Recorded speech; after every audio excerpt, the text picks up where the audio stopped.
Bapak, Ibu, saudara yang dikasihi Tuhan, Shalom, salam sehat untuk kita semua. Apa kabar? Sehat toh? Wah, sungguh luar biasa, mantap. Kita akan membaca Alkitab. Namun sebelumnya, marilah kita berdoa. Bapa, kami mengucap syukur dan terima kasih atas anugerah dan cinta kasih Bapa yang kami rasakan pada saat ini. Sungguh luar biasa, Bapa. Terima kasih Bapa. Kami akan membaca Alkitab dan akan merenungkannya. Berilah kami pengertian agar kami bisa mengerti, bisa memahami apa yang Tuhan kehendaki, kami bisa melakukan dan juga bisa memberitakan.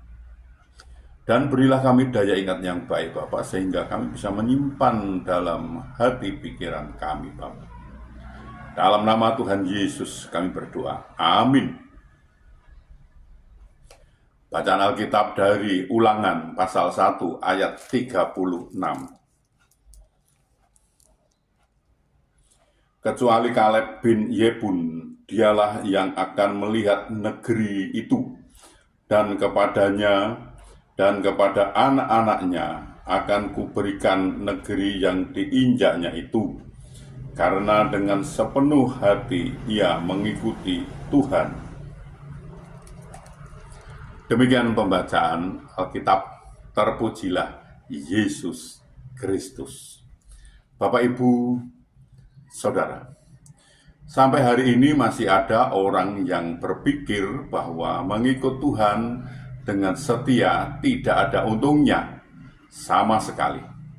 Mereka berkata tidak usah rajin-rajin amat ke gereja, tidak usah terlalu suci, yang biasa-biasa saja, tidak ada untungnya.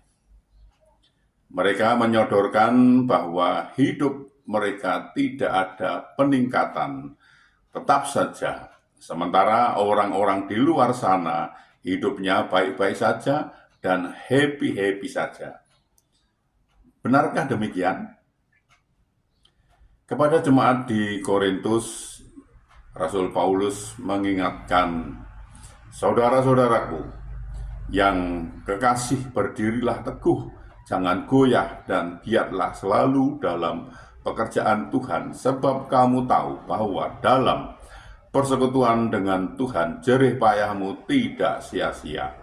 1 Korintus 15 ayat 58. Jadi dalam tiap jerih payah ada keuntungan.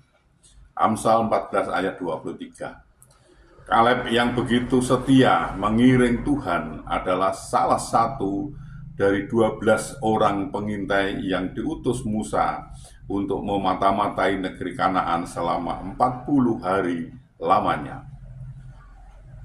Ada tertulis, aku berumur 40 tahun ketika aku disuruh Musa, hamba Tuhan itu, dari Kades Bernes untuk mengintai negeri itu.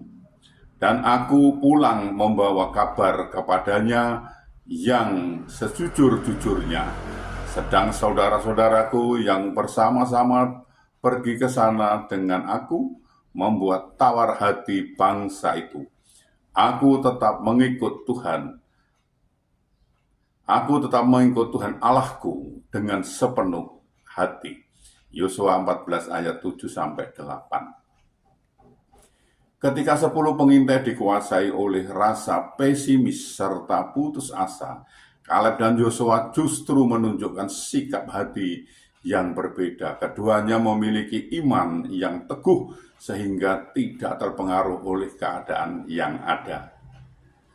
Dalam Ibrani 11 ayat 1 dikatakan bahwa iman adalah dasar dari segala sesuatu yang kita harapkan dan bukti dari segala sesuatu yang tidak kita lihat.